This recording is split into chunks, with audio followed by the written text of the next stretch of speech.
Finalmente, ayer el Senado de la Nación rechazó los pliegos de Ariel Lijo y de Manuel García Mansilla.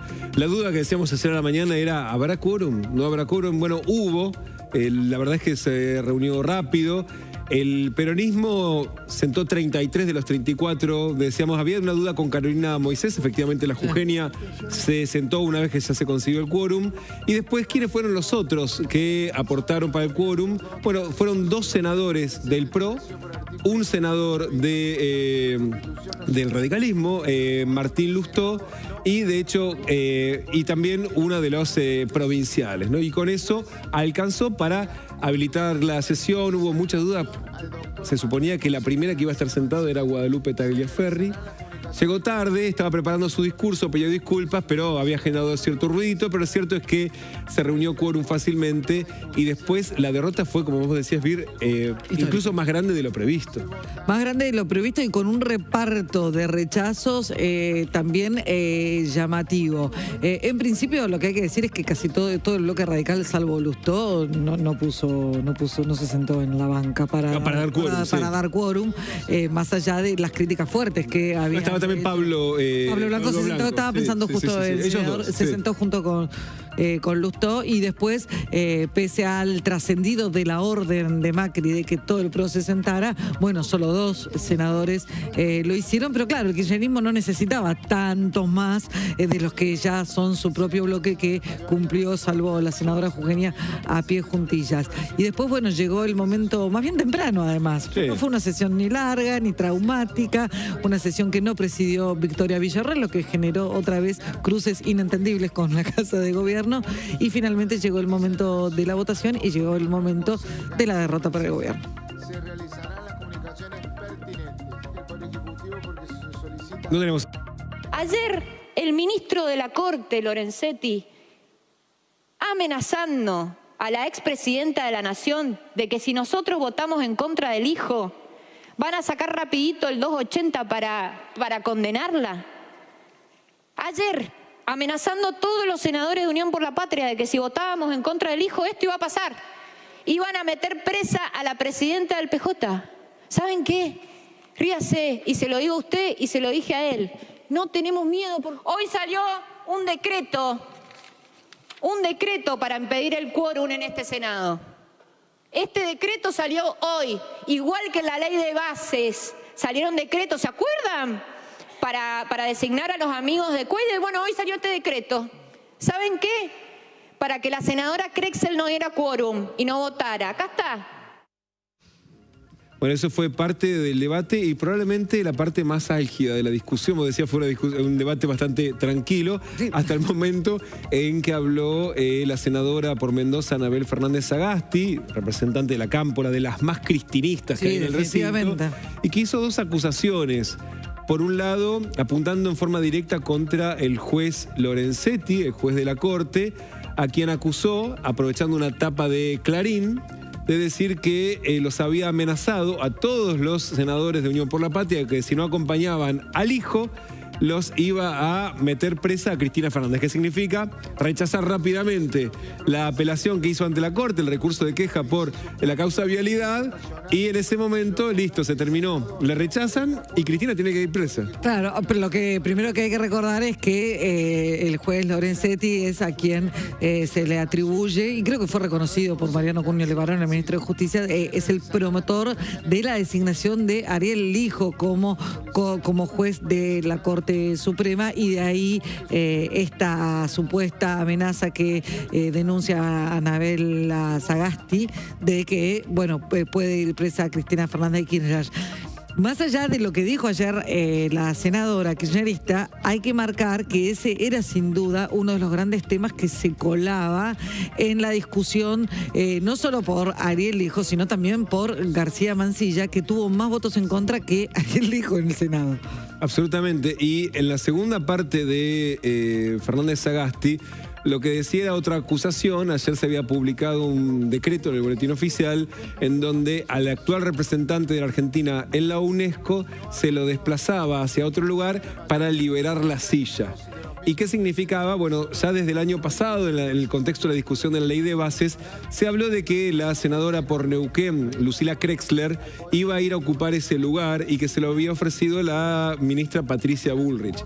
Y precisamente ayer, el día de la votación, queda disponible ese lugar en la UNESCO y la acusación que hacía Fernández Sagasti es, evidentemente están tratando de comprar votos, dijo comprar votos, y lo que ocurrió es que Lucila Krexler fue una de las pocas senadores que votó a favor de ambos candidatos. A favor de los dos candidatos. De todos modos, poco hacían con un voto. Y necesitar muchos cargos en la UNESCO para revertir la votación. Definitivamente, porque García Mansilla, que fue el que más votos en contra recibió, más allá de que el hijo era claramente el más cuestionado por distintos ámbitos de la sociedad, incluyendo algunos de sus pares. Apoyado por parte de la política y rechazado por otra parte de la política, García Mansilla fue el que obtuvo más votos en contra, en principio por el mecanismo de su designación. 51 votos tuvo en contra versus 46 Ariel Lijo. Bueno, lo que denota en definitiva, por un lado, bueno, el rechazo, por supuesto, al que se presenta como un académico. Hay debate respecto también de eso con García Mansilla, y denota también su falta de padrinos políticos. Absolutamente. Un dato muy fuerte tuvo que ver con la figura que cerró el debate. Pagoto, senador por La Rioja, de la Libertad Avanza, era el que tenía que defender ambos pliegos, defender la estrategia del presidente. En el caso de votar a Ariel Lijo, se abstuvo. Claro. Se abstuvo para entender que incluso al defensor de Lijo le resultó incómodo votarlo y no lo votó. Sí votó a favor de García Mansilla, pero por Ariel Lijo ni siquiera el senador que tenía que defender su pliego lo votó.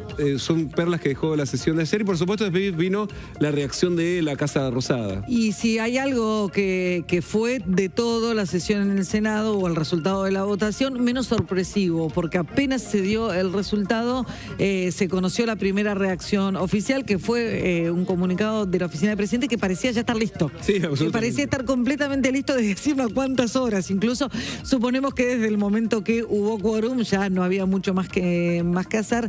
Ahí estamos viendo el comunicado oficial. Que la oficina del presidente repudia la decisión del Senado de la Nación de rechazar los pliegos propuestos por el presidente Milei, y después dice que luego hay una interpretación rara que hace el gobierno. De hecho, hubo varios senadores.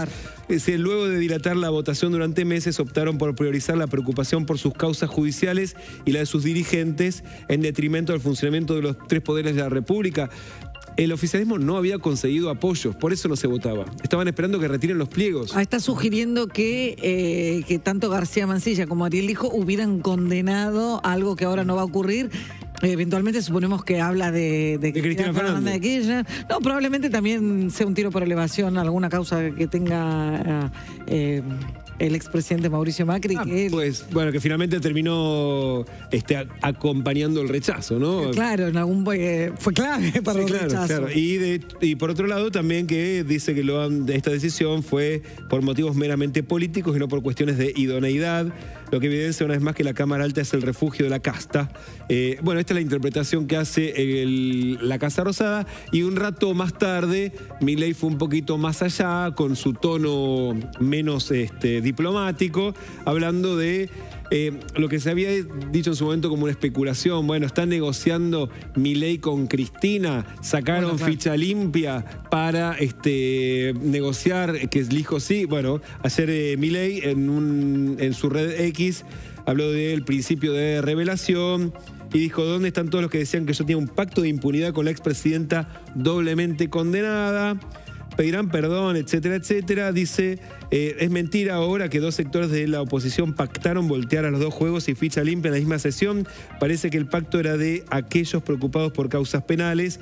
De hecho, ayer hubo un intento por darle prioridad para una próxima sesión para tratar ficha limpia, que ya tiene dictamen de comisión, tiene media sanción, y en el momento que el senador por Salta, Romero, pide la moción de preferencia, la mitad del recinto estaba afuera porque en ese momento estaban discutiendo cómo iba a ser la sesión, cómo iba a transcurrir la sesión, y votó y perdió. Y, o sea, y trataron de estirar el tiempo posible para que vuelvan a sus bancas y ya no sabían cómo estirarlo. Sí. 2 veces repitió la moción Romero y entonces como había varios radicales que no estaban, el gobierno los puso con todas las caritas, Lustó, Vichy. ¿Por qué? Porque ya se sabía que un ratito después iban a votar en contra, pero lo cierto es que va a haber, no esta semana, la otra, o sea, en 2 semanas seguramente se va a tratar ficha limpia y probablemente por esa votación Cristina Fernández quede excluida de la votación, pero ayer Milei dijo, bueno, no, ningún pacto de impunidad quedó a la vista, es lo que dijo el presidente. Lo que ahora se impone es discutir qué es lo que va a pasar a partir de ahora, primero con los jueces de la Corte Suprema, qué es lo que va a decidir el gobierno, cuál es la estrategia que va a adoptar, si va a insistir este mismo año, si va a esperar el recambio de las cámaras en el Congreso para insistir, el recambio de senadores, para insistir con nuevos candidatos, con los mismos candidatos. Probablemente lo más seguro es que no, pero estamos hablando de un gobierno realmente muy, muy especial. Y lo más inminente, la decisión que tome el gobierno y el propio García Mansilla, porque acá el gobierno puede buscar algo y el juez de la Corte, que no ¿es juez o no es juez ahora? Bueno, esa es la discusión. Es juez, juró, está ahí. Es ministro de la Corte Suprema. La duda es si puede firmar. Ayer, bueno, en un ratito nos vamos a meter en el detalle y las dudas que hay y las amenazas que hicieron los senadores sobre la situación de García Mansilla, porque incluso se habló de juicio político por estar ahí y por eventualmente seguir. Y de hecho la pregunta es... ¿Usurpa o no la silla, el cargo? Ese es el gran debate y la gran decisión que todo el mundo está esperando para hoy. Decías. Irá hoy a trabajar. Vamos a tribunales con Alan Zurita. Es tempranito, pero ya apareció por ahí. Buen día, Alan. También, Virginia, muy buena mañana, y esa es la pregunta que se hacen por lo menos los que están interesados en este caso. ¿Qué es lo que va a suceder con el juez a partir de lo ocurrido en el día de ayer con este rechazo de la Cámara Alta a su pliego junto con el de Ariel Lijo? A ver, en principio está previsto que haga una presentación formal en el día de hoy, ¿sí? Estamos hablando de Manuel García Mansilla, para saber cuál es su estatus a partir de lo sucedido ayer y en el tiempo que viene, porque recordamos también que el juez Alejo Ramos Padilla firmó una resolución en la cual le impide a Manuel García Mansilla firmar cualquier tipo de resolución como miembro de la Corte Suprema que es. Pero ¿qué pasa? Consideran que al no contar con el aval de la Cámara Alta, no está habilitado para poder ejercer como un miembro del alto tribunal. Por esa razón es que el juez Manuel García Mansilla va a hacer esta presentación para saber qué es lo que va a pasar con él. Esta resolución de Ramos Padilla fue para los próximos 3 meses. Por ello, la presentación formal la va a realizar hoy. Se espera que venga aquí a los tribunales, o mejor dicho, al Poder Judicial de la Nación, y de esta manera entender qué es lo que va a suceder en las próximas horas o en los próximos días. Perdón que me quede viendo, pero se detuvo un auto. No. Pensé que podía ser, eres demasiado temprano, pero bueno, nunca se sabe, ha pasado en otras ocasiones que también han arribado en horas tempranas. Lo han hecho por acá y también por la calle Uruguay, que es donde también tienen un estacionamiento exclusivo los autos de los miembros de la Corte Suprema. Pero bueno, lo concreto es esperando la llegada de Manuel García Mansilla para ver si efectivamente tiene algo para decir, si va a renunciar, porque recordamos sí que a pesar de lo que ocurrió ayer, todavía tiene mandato hasta el 30 de noviembre y le han pedido que renuncie, ¿sí? ¿Por qué? Porque justamente no cuenta con el aval del Senado, que era lo que esperaba el gobierno de Javier Milei para poder seguir contando con García Mansilla como miembro de la Corte Suprema de Justicia de la Nación. Estamos aquí a la expectativa de qué es lo que va a suceder y si llega efectivamente el magistrado. Gracias, Alan, por supuesto, vamos a estar atentos y además porque ayer García Mansilla tuvo una jornada intensísima en la Corte, después te voy a contar los detalles. Sí, estuvo con la lapicera a pleno. El que estuvo en definitiva siempre muy previsor fue Ariel Lijo, que no renunció a su cargo de juez federal. Sí, claro, porque era parte de la discusión, ¿no? Pidió licencia y no se la dieron. Bueno, había un antecedente de un juez que le habían dado la licencia, después le rechazaron el pliego. Se quedó sin el pan y sin la torta.